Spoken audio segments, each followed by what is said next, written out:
এই দিনগুলিতে যেটা নিষিদ্ধ, যেগুলো সবসময় হারাম সেগুলো সবসময় হারাম। সুতরাং দাড়ি মুন্ডন হারাম, দাড়ি রাখা ওয়াজিব, সেটা সারা বছর ওয়াজিব। আর দাড়ি মুন্ডন করা, একেবারে ছোট করে নেওয়া, এটি হারাম না যায়, যেটা সব সময় না যায়। জিলহজ মাসের এই 10টা দিনও না যায় হারাম, অন্য সময় হারাম ওনার কাছে। কথা বোঝা গেছে? সুতরাং এই যে প্রচলিত যারা দাড়ি মুন্ডন করেন মুসলিম সমাজের, তারা এই দিনটিতে মনে করেন যে একটু নেকির আশায় এই দিনগুলিতে দাড়িতে হাত দেবো না। এরা 10টা দিন আল্লাহর গোলামি করে, আর বাকি 365 দিন বা 360 দিনের মধ্যে 350 দিন তারা আল্লাহর গোলামি করেন না। শাহওয়াত কুকুর বৃত্তির গোলামি করে।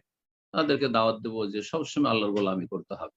ওয়াবুদ রাব্বাকা হাত্তা ইয়াতিয়াকাল ইয়াকিন, রবের ইবাদত করো, রবের আনুগত্য করো, রবের গোলামি পেশ করো, গোলামি প্রকাশ করো, হাত্তা ইয়াতিয়াকাল ইয়াকিন, আজীবন, মরণ পর্যন্ত। আল্লাহ তৌফিক দান করেন এবং আল্লাহ হিদায়াত দান করেন, দিন বুঝার তৌফিক দান করেন।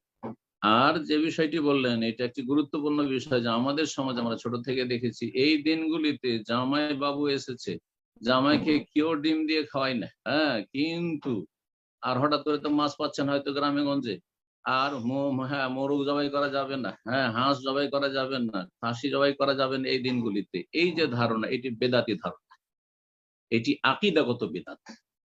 কেউ যদি এই ধারণা রাখে যে এই দিনগুলিতে কোনো পশু জবাই করা যাবে না, তাহলে তাদের এই আকীদাটি হচ্ছে বেদাতি আকীদা, তারা গুনাহগার। এবং বেদাত এটি হালকা বিষয় নয়, বেদাত হচ্ছে গুমরাহি, গুমরাহির পরিণাম মানুষকে ধীরে ধীরে জাহান্নামে নিয়ে যায়, জাহান্নামের দিকে নিয়ে যায়। সুতরাং এই বদ আকীদা থেকে ফিরে আসতে হবে। এই দিনগুলিতে তাহলে কি করতে নিষেধ আছে? নিষেধ আছে, নবী সাল্লাল্লাহু আলাইহি ওয়াসাল্লাম বলেছেন, আর সবাইকে সেটা নিষেধ নয়। সেই নিষেধ হচ্ছে, নবী সাল্লাল্লাহু আলাইহি ওয়াসাল্লাম বলেছেন, এজা দাখালাল আশরু, যখন এই জিলহজ মাসের 10 শুরু হয়ে যাবে, ওয়া আরাদা আহাদুকুম আন ইউদাহিয়া, তোমাদের কেউ যদি কোরবানি করতে ইচ্ছুক থাকে, তাহলে কোরবানি যিনি করছেন, যিনি বাড়ির প্রধান, যিনি কোরবানি করছেন, আসল কোরবানি তার পক্ষতে হচ্ছে। আর তার এই কোরবানিতে পরিবারের সদস্যদেরকে শরীক করা হয়েছে, তাদের আলাদা আলাদা পৃথক কোনো কোরবানি নেই।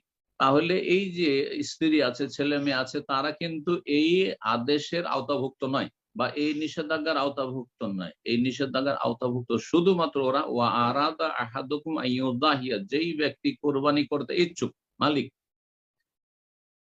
সেই ব্যক্তি কি করবেন না, ফালা ইয়াখুযান্না মিন শারিহি ওয়ালা আজফারিহি, নিজের চুল পশম কাটবে না, আর নখ কাটবে না। তাহলে নিষেধ কি? নখ কাটতে পারবেন না, চুল কাটতে পারবেন না। যেই চুলগুলি, যেই পশমগুলি কাটা জায়েজ অন্য সময়, এই 10টা দিনে কাটবে। আর যেই পশম, যেই চুল কাটা সবসময় হারাম, দাড়ি কাটা সবসময় হারাম। সুতরাং এইটা এই ক্ষেত্রে প্রযোজ্য নয়। কথা বুঝতে পেরেছেন? আল্লাহ বুঝার তৌফিক দান করুন এবং আল্লাহর সঠিক আমলের তৌফিক দান করুন, আর বিদআত থেকে বেঁচে থাকার তৌফিক দান।